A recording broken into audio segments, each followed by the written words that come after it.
Welcome to Place and Experience. Indulge your senses with immersive game titles. Boost the excitement with our engaging promotional tools and generous network promotions. Be in control with XI Viewport Management Tool and experience seamless gameplay powered by X Platform. Enjoy Place and Experience as our partners do in over 20 regulated markets. And get ready to go big. Big play is on. Placent. Well, there you have it. We are live. And let me say right at the top of the episode, thank you to Playson for sponsoring us today and keeping us coming back every week. I am, of course, your host, Conor Mulhare, here on the Next.io Weekly News. And I'm joined by my esteemed colleague, the one and only senior reporter at Next.io, Mr. Zach Thomasaku. And Zach, we've chosen to wear matching shirts today. That was not planned, but I'm glad we're coordinated. How are you today? Yeah, I'm doing very well, Connor. We got an election on the way, a lovely day out the window. I don't have anything to complain about. That's it, yes. That's a very exciting story that we're going to dive into in just a minute. But we're back to reality. Of course, last week, many of our viewers will have seen that we were sort of live on stage at the MCC in Valletta. I'm pleased to say, as you can see behind me, we seem to have brought the sunshine back with us. When we arrived back, it was horrible rain and misery and back to the drudgery of London life. But now the sun's come out. I'm glad to be back. And what an exciting time to be back here in Britain and in London, Zach, because you're absolutely right. We had a shock revelation yesterday, which is that the UK general election is going to be coming up on the 4th of July. Maybe there's a little nod to our cousins in America there, a little Independence Day wink and a nudge from Rishi Sunak there. So yes, yesterday, in a slightly kind of bizarre turn of events, Rishi Sunak stood outside 10 Downing Street at 5 or 6 o'clock in the evening in the pouring rain, no umbrella, no coat, stood there getting wet while somebody blasted "Things Can Only Get Better" on a speaker outside Downing Street and announced that we are going to have what we call a snap election in the UK on the 4th of July. Now, this came as a surprise to pretty much everybody in the country, I think, apart from those of us who are very deeply entwined in political circles. But I think even it came as a surprise to lots of members of the Conservative government, lots of MPs who, as far as we can tell, are going to be losing their jobs pretty soon. So we all knew there was an election coming this year, but it could have been called at any time up until November. So it was a bit of a surprise that it's been called with 6 weeks' notice, right in the middle of summer. In Scotland, that means it's going to coincide with the school holidays, and some people have suggested that there's a bit of a plan from the Conservatives there to try and disrupt a bit of the Scottish vote by doing that. There's also the suggestion that I think they could kind of suppress the turnout a little bit by having such a short notice period, because people need to get things ready in order to be able to vote. They need to get their IDs ready. They need to register to vote, of course. And so it's something we've seen before from the Conservative government's past, where they've called snap elections as a kind of using the element of surprise as a bit of a tactic. In the past, it hasn't worked out very well for them. I hasten to add, I think there was a snap election in 2019 where they lost a lot of seats in Parliament. And if the polls and the bookies are to be believed, then the same thing is set to happen in July. So Labour, our main opposition party here, are well ahead in all the polls that you can find. And if you look, I had a little look on well-known odds comparison site earlier today just to see what the odds are on the next Prime Minister. So some people are offering odds on Labour leader Keir Starmer to be the next Prime Minister at as little as 1 to 50. So as far as they're concerned, it's pretty much guaranteed. The best odds you can get on Keir Starmer are about 1 to 9. So I don't know if you want to go to that odds comparison site and find a bit of value. Maybe that's not a bad bet because people seem pretty confident that we are coming towards a new government in July. The odds of Rishi Sunak staying on as Prime Minister are about 8 to 1. So you know me, Zach, I like a long shot, but I won't be putting my money on that one, I can assure you. Anyway, unless the bookies and the polls have got it completely wrong, it seems increasingly likely that we will have a change of government very, very shortly.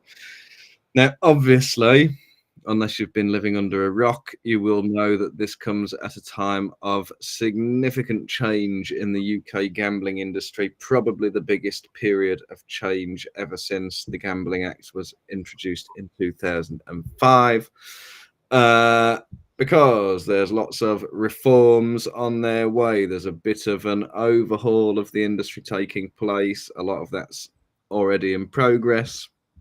Some of those changes are underway, and some of them are a bit further behind. So, Zach, I know that you're very up to date with all this kind of thing, our political correspondent, and you've been talking to a lot of people in the industry today about what their expectations are, of what might the impact be of a change of government in just a few weeks' time. So why don't you remind us kind of where we're up to right now with the Gambling Act review, and let us know what have people been saying to you in terms of what might change when a new government comes in, if and when a new government comes in 6 weeks.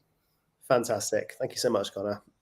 Well, I would say at first that this really all goes back to the 2005 Gambling Act. You know, this is a legislation that liberalised the UK online market, made the UK the largest online gaming market in the world, arguably set the stage for British gambling companies like Entain and Rank to, you know, become some of the largest companies in the world. However, it also, in a way, sowed the seeds of its own destruction because it was so liberal. There were a lot of scandals, and there was people might remember a lot of the VIP issues in the past, that sort of thing. And so, you know, there was a generation of campaigners, I think maybe typified by people like Matt Zarb-Cousin and anti-gambling journalists, or, you know, gambling critical journalists, you might say, people like Tom Monroe and Rob Davies. And this led eventually in 2019 to both major parties putting in their manifesto commitments to make UK gambling regulation fit for the digital age. Well, one of those parties won. Spoiler alert, that was the Conservative Party. So I think it was in December 2020 that Boris Johnson government set into motion the Gambling Act review, which was to be a wide-ranging look at Britain's gambling laws. A lot of stuff happened between then and now, not least the downfall of 3 prime ministers. God knows how many DCMS secretaries and gambling ministers. But eventually, after a lot of delay and a lot of arguments, in April 2023, we had the gambling white paper, the long-awaited gambling white paper, which set out the stage of reform. You know, and there were, I think most people are quite familiar with the psychodramas around this and how long it took and what's in it. But, you know, just to outline quickly, you have some kind of affordability checks that are due to be implemented, a statutory levy to raise money for our research and education and treatment causes to replace the previous voluntary model. You also have land-based liberalisation to sort of bring that into line, online stake limits. So there's, in addition to a bunch of other stuff, these are just sort of the headline measures. So yeah, I mean, all these are in, since the publication of the white paper, have various different ways of becoming, you know, being into implementation, and there are various different stages of the process. So the election will come at a time maybe interrupting a lot of that work. One thing I would say at the outset, I think the article I wrote on this today had a little bit of maybe a tabloidy headline saying "Gambling reform in doubt." I mean, it's not entirely in doubt. The the contours of this are well established. The this has taken years of work, and the Labour Party has broadly said they will continue that work. So Mm-hmm. where there will be changes from what came before, it will be very much in the margin, in more maybe controversial areas, maybe fiddling a little bit with the exact numbers. But I don't think anyone really expects there to be like whole scale change to what we expect. And not least because the Labour Party very much has not prioritised gambling reform. It's something they said they'll do, but it's by no means at the top of their legislative agenda, which gets me to another theme. We might see some delays in what happens. So I spoke to Northridge LLP partner, Melanie Ellis, in January, and she told me that significant progress has already been made in the white paper, and that going back to the drawing board at this stage would cause significant delay and compromise Labour's stated intention to update the laws. So while inevitably the detail of final reforms will be influenced by new government's priorities and objectives, for example, if a decision is yet to be made on stake limits to online slots, a new government may be inclined to choose a different final figure. So that's what she said in January, and we've got to July when the election is being called. And it seems that the government has not come to a final decision on stake limits. So that is one area where that's very much up in the air. So today I spoke to Safe Gambling campaigner Matt Zarb-Cousin, who told me, he's quite plugged into these movements. He said, a lot of the reforms that require legislation we put on hold, which at the moment is principally online slot stake limits and land-based reforms. Obviously, a decision on how the levy will be structured is still pending, so that's going to be an issue for the next government. But he said, given that the BGC has welcomed the reforms and to everyone's surprise, even claimed to have supported them all along, I see no reason why they would not be implemented after the 4th of July. Now, so that's the broad contours, right? But I think there is. We talked about a couple of specific areas where there could be change. I think speaking to Melanie Ellis today, she highlighted the land-based liberalisation that was tabled recently. I think it was last week. She said this could be an area where there is a little bit of danger because. Because it's been put forward as primary legislation, that means it's very unlikely to be included in the wash-up, which is the section where they at the end of before dissolution of a parliament, where they just deal with the last remaining bills. It's unlikely to be included in that, and so it will come into the next into the next parliament. And she said that increasing the number of gaming machines is unlikely to be a priority for the next government, or indeed something it wants to be seen to be prioritising. So that's the broad contours there. Yeah. So it seems that there's a divide between the policies that are being reformed, which require further legislation to be passed in Parliament, and those which don't. So, for example, the affordability checks pilot, I think we'll come on to that in a minute, but that's kind of quite well established at this point. We've kind of decided what's going to happen there. The pilot scheme's underway. So that doesn't require any further legislation. That's kind of being worked out between the Gambling Commission and the Department for Culture, Media and Sport, the DCMS. So there's kind of very little doubt that that will go ahead as planned. But yes, you pointed out a couple of areas. So online slot stake limits. Again, the kind of the consultation I think is ongoing on that, and there's some sort of testing going on, some data analysis. But I believe that would require additional legislation to make a real change to the actual policy. So I think Melanie pointed out to you, shout out to Melanie, she's always on the money with these UK changes. She pointed out that I think the current government only has until next Friday to introduce any new legislation to Parliament. So they're extremely limited in what they're going to be able to do. Like you say, we have this wash-up period where they can tidy up any loose ends. But I think it's actually till this Friday, not next Friday. This Friday, yeah. So they tomorrow. Yeah, no time at all. So that's not happening. And then the other thing is, if a government comes in from the 4th, 5th of July that only leaves a few days in Parliament as well before the summer recess. So, all right, for some, Zach, start a new job, immediately get a 2-month holiday. Pretty sweet for them, but it does mean there's likely to be delays to these gambling reforms. Yeah. And I think you're right in that the broad headline is that, you know, everything's still going ahead, all the changes that have already been announced and planned. But absolutely, there may be some changes at the margins. So, whereas the current government might have introduced slot stake limits at a certain level, there's a possibility that a Labour government would be tempted to introduce lower limits. We don't know that yet.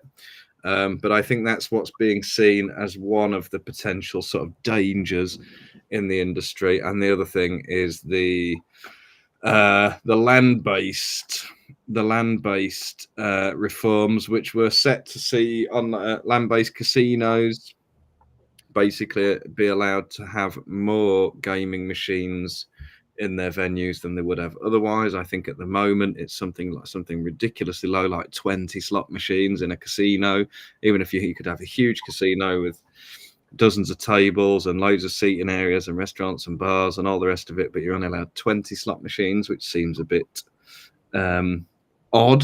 So I think it kind of made sense to allow for more machines. But yes, if I may steal one of the quotes that Melanie gave to you this morning, Zach, she said that increasing numbers of gaming machines is unlikely to be a priority for the new government, or indeed something it wants to be seen to be prioritising. And yes, I think that's probably right. I mean, if it's true that this is really going to be chucked away when there's a new government, you've got to kind of feel for the land-based industry in a way. All these years of the drama of the white paper consultations to finally get to the point where they're putting in primary legislation to be completely taken away. It's like seconds behind the finish line. It's a real tragedy, I think, especially for some casinos, like the Hippodrome, which I think has really struggled with the low number of machines, especially when they've got to compete with the online sector, which has no such limits. Yeah, you're absolutely right. I spoke to Simon at the Hippodrome not long ago, and he said it's one of the very few kind of customer complaints that they get is that people think there aren't enough machines in there, and he has to tell them time and time again, well, unfortunately, that's not up to us. We're simply not allowed to have any more than 20, and it does seem very restrictive. One of the things I mentioned is unlikely to change now because it's already underway is the affordability, financial risk, financial vulnerability, whatever we call them, checks, which we had an update on a few weeks ago. We're now in the process of a 6-month affordability pilot period, which the government and the UKGC are implementing together with the industry in order to ensure that checks are frictionless for most customers.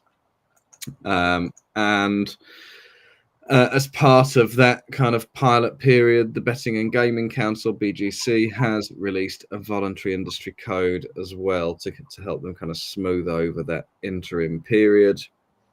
So that will include operators setting affordability check thresholds at £5,000 in gambling spend per month or £25,000 per year. So much higher limits than the limits people were talking about before, which was something like, I can't remember, £500 a year, super low limits. Yeah, I mean, when these were announced, these higher limits, we had a call with Andrew Rhodes, and I put this question to him: Do you think that some operators will go straight to the top level straight away? And he really thought about it, giving quite a thoughtful answer, I thought. But he said, it seems unlikely to them. A lot of these operators, in conversations with them, have quite a mature attitude to the way they deal with these limits. And while maybe, I don't think he said this, is now me thinking aloud, you might get some challenger brands who are going to challenge it straight as they go to the highest level they possibly can. Yeah. I think it's unlikely that it will be any of the big players who do this that make up the majority of the market. Yeah, I agree. They're pretty careful, and they're quite, you know, it might be seen as a bit of a scandal if their deposit, if their spend limits suddenly went massively up compared to what they were doing before. Yeah. And I also think that affordability announcement they made on the 1st of May, and that was considered to be a softening of the language to what came before. I've seen some speculation that one aspect where a Labour government could change the way the current trajectory is it may decide to reverse that softening of the language. So once again, maybe like more fiddling at the margins, but maybe we'll go back to more of the kind of the regime that was tempered before. But this is all really kind of in the gut stuff. It would have to be like in like DCMS talking to the Gambling Commission. So God knows how that would actually pan out. Yeah, I mean, as we said, it's just not going to be a priority for a new government. I'm not sure exactly what their priorities are either. I'm sure we'll be hearing lots about it in the coming weeks. But I had a look today at some of the things the political parties have been saying. There's a lot of slogans flying around, Zach. I don't know how much meat on the bones there is just yet. Everyone's promising to make things better for working people, but don't they always? So who knows? But speaking of the BGC and their members and their voluntary code, Zach, I think you spoke to the BGC this morning as well. Did you get anything interesting back from them? Not particularly. I mean, the BGC gave me a kind of bit of a pro forma statement, and I'm not surprised. I mean, they're hardly going to be like waving the flag of, I don't know, like the Greens or whatever. Like, Right. we now believe the DUP is the only solution to Britain's problems. They just said, kind of like boilerplate stuff. While we await the outcome of the general election, the BGC will continue its mission to raise standards and looks forward to working with whichever party wins at the polls. So, and then they just spoke about how much money and jobs the industry creates and how many people enjoy a bet, and then highlighted the 0.4% headline problem gambling stats in the recent NHS health survey for England. So, kind of boilerplate stuff it always says. But yeah, like I said, you're not going to get them saying anything too political at this juncture. No, they're pretty neutral on most of these questions. I think they have to be. So I'm not terribly surprised. But of course, I expect they will continue to work with government once. If I should still say, if the 1 to 50 chance that a government comes in. Very quickly on the BGC though, one thing that is interesting is that they had a former Labour MP as their lobbyist, Yes, Michael Dugar, the head, like the CEO. Now he's getting shifted into a chairman role, and you're having was it Jeraine Hurst, the ex? Yes. Yeah, that's it. Yeah, she's ex Entain. She's going to be in the CEO, so much more of an active role. So it seems kind of a little bit strange to me that they decided to remove their ex-Labour MP, particularly this time. But I don't really know exactly how these things work. No, I don't know either. If we were speculating, you could say they might not want to be seen as being too cozy with the government, and so if Michael Duggar finds himself that several of his former colleagues are now forming the government, then maybe it looks a bit too close for comfort. I don't know. Maybe he just wanted to, adopt a new role as chairman and take on a different set of responsibilities to CEO. But that's me being very political and diplomatic as well. But I don't know. Anyway, this is, of course, our UK election special, but we have another story from somewhere very different, which I'm going to come to in just a moment, Zach. But first, I think we have a short video message to play. So take it away. Of games, hundreds of studios, dozens of hub market partners, an industry-leading hub wallet, and just one API. Hub 88 is connecting businesses to a world of limitless content where the possibilities are endless. Hub 88. There you go. Seamless and smooth. I am, as you know, a true pro. Yeah, So there you go. We've had a deep discussion about the UK and everything we know so far. We can't tell you much more than that, I guess. Anything that's coming which doesn't require legislation will go on as previously announced, as far as we know. Anything which does require legislation, that is online stake limits, land-based reforms, they are inevitably going to face delays now, and we may see some of the finer details of those change. But until the election is over and Parliament's back in session, there's really no way to know, Zach. But one thing we do know is what's happening in Brazil, because we had a crucial update from the about to be regulated Brazilian online gambling market just this week.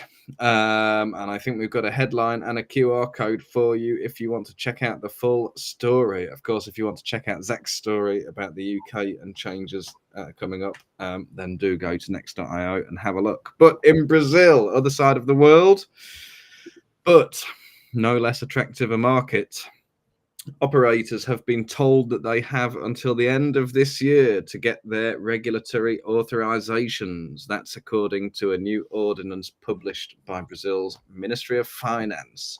So within the Ministry of Finance, you have the Prizes and Betting Secretariat, which is Brazil's newly formed gambling regulatory authority. And it published a new ordinance on Tuesday outlining the rules and conditions for operators seeking a license to operate online gambling post-regulation in Brazil. Now, crucially, and something that will be good news to any grey market operators there at the moment, any operator which is currently active in the existing grey market environment in Brazil will be allowed to apply for authorization. There's no sort of cooling off period like we saw in Ontario, we saw in the Netherlands a few years ago. That looked like something which was kind of maybe starting to become commonplace. But Brazil appears not to be introducing anything like that. So any operator that's currently active there, let's not forget that means most of the biggest operators in the world, Entain, Flutter, Bet365, I mean, they're all there as far as I know. And all of those operators will have until the end of 2024 to obtain a license. Any business that continues to operate beyond the 1st of January 2025 without a license will then be subject to regulatory penalties. So we haven't got long to wait to find out just whether the Brazilian regulatory regime really does have teeth and can implement penalties on international operators. The ordinance also clarified some of the criteria that operators need to meet in order to be authorized. So there are legal qualifications, tax and labor compliance, suitability, economic financial conditions, and technical standards that they have to abide by. I think we already knew this, but they also need to have a physical presence in Brazil, so a local office, effective anti-money laundering and counter-terrorist financing policies, responsible gambling systems, betting integrity programs, and the very vague good advertising practices. So what that means, we don't really know. So if those criteria are met, then any operator will be able to apply for the 30 million Brazilian real license fee, which is about 5 million euros, and then they will be authorized to offer up to 3 brands to consumers for a 5-year period. So finally, Zach, yet another years-long legislative process. We finally got a bit of clarity on Brazil, and we've got a timeline for it as well. So you're welcome to operate in the grey market until the end of 2024, and then if you haven't got a license, the regulator, he's coming for you. Yeah, it's definitely an interesting one. I think the Brazilian regulation process is something I know a lot less about than what's been happening in the UK. But I mean, it seems to me it's been no less filled with drama along the way. Bolsonaro, effectively vetoing or not signing the regulations last time around that was passed in 2018 after years of work, only to to lose the election to Lula, who decides to actually, this is a great fundraiser for my social programs, and he puts the money in, and now it's law. I mean, Yeah. I think, the thing about Brazil, I think it's still a little bit up in the air, but my feeling is this 15% winning tax that players are going to be subject to seems really killer. I really do wonder, if you were a Brazilian consumer, why you would bet at all on the regulated market when you could bet offshore and not be subject to that winning tax. But I don't know. It wouldn't be a concern for me, Zach, because I never win anything, so it doesn't matter. I'm happy just to lose, obviously. I'm just a constant loser when it comes to betting and gambling, but that's okay. I'm lucky in other areas, I guess. But yeah, I know. I think the winnings tax is a bit of a thorn in the side of the soon-to-be regulated industry there. But I think, most of the companies that we mentioned before, and actually there's another article up on next.io which is all about the most well-known brands in Brazil and who has the highest share of voice, we call it, which was produced in collaboration with ENV Media. Super interesting graphics and everything on there. Actually, I would encourage you to check it out. But yeah, I think some of those major international publicly listed operators are going to have no choice but to pursue a license, of course. And so we'll see how the market pans out. But at last, we have a proper timeline. We have a bit of clarity. It's something that lots of operators, of course, will be in the process of getting down with.